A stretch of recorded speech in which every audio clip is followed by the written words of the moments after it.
రిటర్న్గా మా పార్టీ పక్షాన వారికి ఇవ్వడం జరిగింది. ఆ రోజు మార్చ్ 18 నుంచి అయితే ఇవాళ మార్చ్ 30 దాదాపు 12 రోజులైంది. ఏమాత్రము రెస్పాన్స్ లేకపోతే ఇవాళ సెకండ్ అఫిడవిట్ ఇద్దామని మరొక్కసారి ఇద్దాము స్పీకర్ గారికి అని స్పీకర్ ఆఫీస్కి పోతే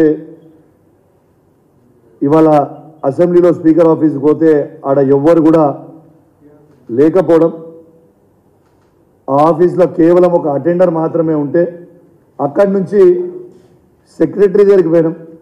సెక్రటరీ గారు, అసెంబ్లీ సెక్రటరీ గారు ప్రాబ్లీ తనకి ఏం ప్రెషర్లు ఉన్నాయో ఏమున్నాయో తను అవాయిడ్ చేయడానికి ప్రయత్నం చేసి అవాయిడ్ చేసే ప్రయత్నం చేసిండు.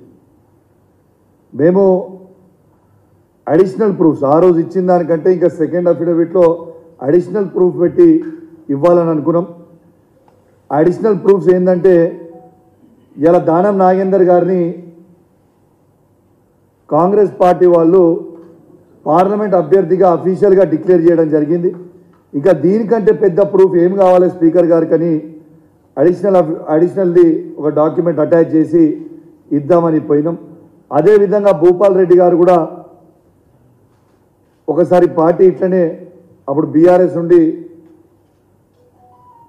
కాంగ్రెస్కి పోతే ఆ రోజు డిఫెక్షన్ యాక్ట్ ప్రకారం తను తీసేస్తే తను కోర్టుకు పోతే కూడా కోర్టుది డాక్యుమెంట్ కూడా అటాచ్మెంట్ చేసి ఆ రోజు కోర్టు ఆర్డర్ కూడా వారు చేసింది చైర్మన్ గారు ఆనాడు చేసింది కరెక్ట్ అనే కోర్టు ఆర్డర్ది కూడా అది కూడా అటాచ్ చేసి ఇవాళ ఇస్తూ ఉన్నాం.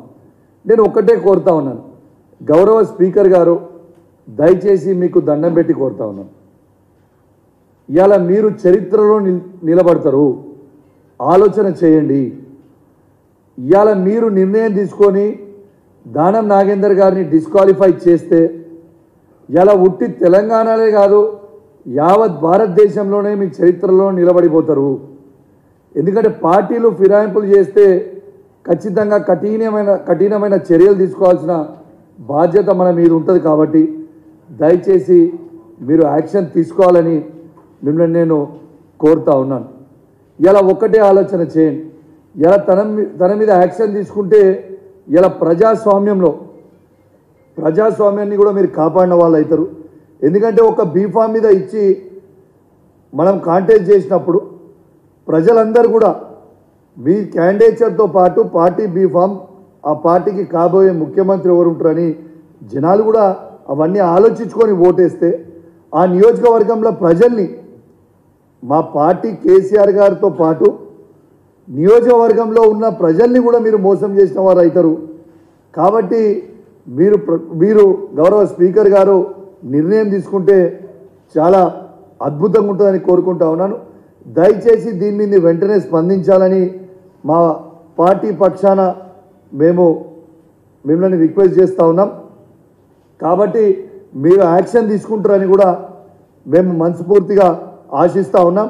అదేవిధంగా నేను గౌరవ స్పీకర్ గారు కూడా కోరేది ఏంటంటే, ఎట్లా ఇది మేము మళ్ళీ మీకు ఇస్తాము, దీంతోపాటు రిజిస్టర్డ్ పోస్ట్ చేస్తాము, మీకు ఈమెయిల్ కూడా పంపిస్తాము. కానీ కనీసం వాడికి పోయినప్పుడు మేము 4 ఎమ్మెల్యేలు పోయినప్పుడు కనీసము ఒక రిప్రజెంటేషన్ కూడా తీసుకోకపోతే ఎట్లా అని నేను అడుగుతా ఉన్నాను. ఇలా సెక్రటరీ గారు, మీరు అందరు ఎమ్మెల్యేలకి సెక్రటరీ, దయచేసి మీరు కూడా మమ్మల్ని అవాయిడ్ చేయకపోతే బాగుండేది. మీకు ఏమో తిండుండే నాకు తెలియదు, కానీ మీరు రిప్రజెంటేషన్ తీసుకోవాలని కోరుతా ఉన్నాం. ఖచ్చితంగా దీని మీద యాక్షన్ తీసుకుంటారని వేచి చూస్తూ ఉన్నాం. తీసుకోకపోతే మాత్రం తప్పకుండా మేము కూడా పార్టీ పక్షాన కోర్టుకు పోతాం, ఫర్దర్గా యాక్షన్ కూడా తీసుకుంటాం. ఎట్టు పరిస్థితిలో ఇలా దానం నాగేందర్ గారిని వెంటనే డిస్క్వాలిఫై చేయాలని మేము బీఆర్ఎస్ పార్టీ పక్షాన మేము డిమాండ్ చేస్తూ ఉన్నాం. ఎందుకంటే ఒక పార్టీలో గెలిచి ఒక పార్టీలో పోవడం అంటే దానంతా సిగ్గుచేటు ఇంకా లేదని నేను అనుకుంటా ఉన్నాను. కాబట్టి దయచేసి స్పీకర్ గారు వెంటనే యాక్షన్ తీసుకోవాలని కోరుకుంటూ సెలవు తీసుకుంటా ఉన్నాను. Thank you very much.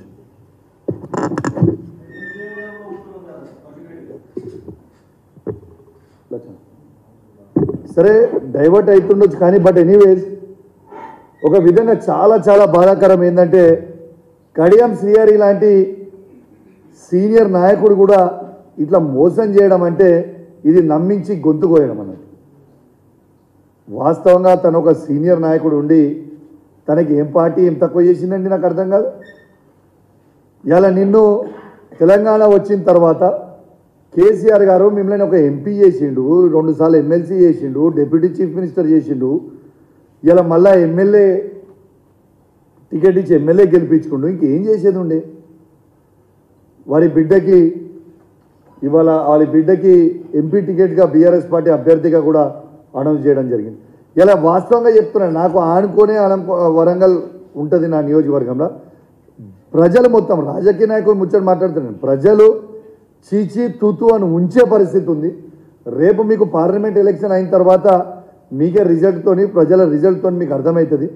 దారుణమైన పరిస్థితి ఉంది. ఇలా జనాలాడికి వస్తే కొట్టే పరిస్థితి ఉంది, అంత దారుణమైన పరిస్థితి ఉంది. కానీ ఇలా కడియం శ్రీహరి గారికి మాత్రం ఇలా వాస్తవంగా తను ఏందో అనుకున్నా కానీ నేను అన్ని ఇలా మాట్లాడు, ఇవాళ చెప్పుడు, నీతులు చెప్పుడు, ఏదైనా మీ నీతి? అన్నం తినేటోళ్ళు మాత్రం ఎవరికి ఇట్లా చేయరా? ఈ అన్నం తినకుంటే ఇక వేరేదేమైనా తింటే మాత్రం ఇట్లా చేస్తారు కావచ్చు, కానీ అన్నం తినేటోళ్ళు ఇట్లా మాత్రం ఎట్టు పరిస్థితిలో చేయరు. Thank you very much. ఏమన్నారు? అడిషనల్ చెప్పినా కదా మీకు, అడిషనల్ అఫిడవిట్ వాళ్ళు తీసుకోలేదు, ఇంకా ఇటు ఉంది. కానీ మేము రిజిస్టర్డ్ పోస్ట్ చేస్తాం, మళ్ళీ కూడా ప్రయత్నం చేస్తాం స్పీకర్ గారికి. దాన్ని మళ్ళీ రిజిస్టర్డ్ పోస్ట్ ఆల్రెడీ మేము ఇలా చేస్తూ ఉన్నాం. ఇలా రిజిస్టర్డ్ పోస్ట్తో పాటు మేము ఆల్రెడీ ఒకసారి స్పీకర్ గారు కూడా ఇచ్చినాం, మళ్ళీ కూడా ఈమెయిల్ కూడా చేస్తూ ఉన్నాం. 100% యాక్షన్ తీసుకుంటారని నాకు పూర్తి నమ్మకం, విశ్వాసం ఉంది.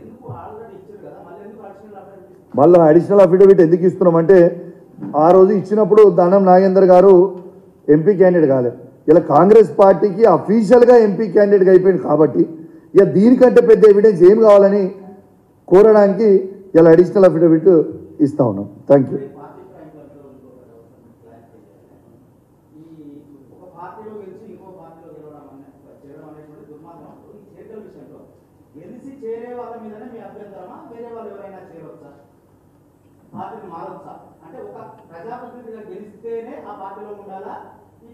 ఇగో భాయ్ సాబ్, 10 వీళ్ళతో పాటు ఎవరన్నా కావచ్చు, 10 ఏళ్ళు హ్యాపీగా అన్నీ ఎంజాయ్ చేసుకొని ఇలా కష్టకాలంలో ఉన్నందుకు పోతాను అనుకుంటారు.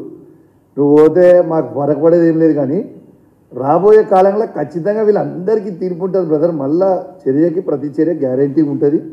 మళ్ళా మేము అధికారం రాక తప్పదు, డెఫినెట్ మళ్ళీ KCR will bounce back. KCR గారు అధికారానికి వచ్చినప్పుడు తర్వాత వీళ్ళు వచ్చి కాలు పట్టుకుంటా అలా కూడా మేము పార్టీలకు రానియం, ఇది guarantee. Thank you very much.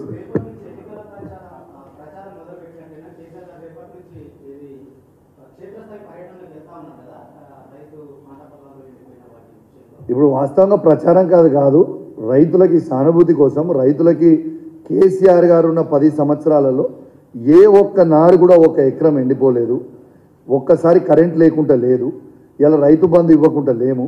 వాళ్ళకి కేవలం సానుభూతిగా ఖచ్చితంగా మా మద్దతు ప్రకటిస్తూ ఉన్నాం. ఎందుకంటే ఇవాళ నిజంగా రైతుల పరిస్థితి దారుణం ఉన్నదండి, మామూలు పరిస్థితి లేదు. ఇలా పాపం లబో దిబో ఏడ్చే పరిస్థితి ఉంది. ఇలా వీళ్ళకి ఎందుకు మేము వేసుకున్నాము అని నేనే కాదు, మీరు సోషల్ మీడియాలో కూడా మీరు స్వయంగా రైతులే పెట్టేటి ఎన్నో వీడియోస్ టీవీలలో మీరు చూస్తూ ఉన్నారు. ఇవన్నీ కూడా చాలా చాలా బాధాకరం. వాళ్ళందరికీ కూడా మద్దతు కోసం గౌరవ తెలంగాణ తొలి ముఖ్యమంత్రి కేసీఆర్ గారు కూడా మొదలు పెట్టడం జరిగిందని చెప్పి సందర్భంగా తెలియజేస్తూ ఇంకొక పాయింట్ యాడ్ చేయదలుచుకున్నా. కేసీఆర్ గారు పక్షాన మేము ఇవాళ కంప్లైంట్ ఇవ్వడానికి పోతా ఉన్నాం. కంప్లైంట్ ఇచ్చిన దాన్ని స్పీకర్ గారికి ఇంకొక పెద్ద ఎవిడెన్స్ ఏంటంటే, నిన్ననే ఒక ప్రముఖ ఛానల్లో స్వయంగా దానం నాగేందర్ గారే నేను కాంగ్రెస్ పార్టీలో చేరినా అని చెప్పింది. ఇక దీనికంటే పెద్ద ఎవిడెన్స్ అవసరం లేదు కాబట్టి స్పీకర్ గారు వెంటనే స్వయంగా దానం నాగేందర్ గారే నేను కాంగ్రెస్ పార్టీలో చేరినా అన్నారు, టికెట్ తనకి అఫీషియల్గా అనౌన్స్ చేసిన స్వయంగా తన నోటితోనే చెప్పింది కాబట్టి తనని వెంటనే డిస్క్వాలిఫై చేసి ఈ ప్రజాస్వామ్యాన్ని కాపాడాలని స్పీకర్ గారిని మరొక్కసారి నేను రిక్వెస్ట్ చేస్తూ సెలవు తీసుకున్నాను. జై తెలంగాణ, జై కేసీఆర్. Thank you.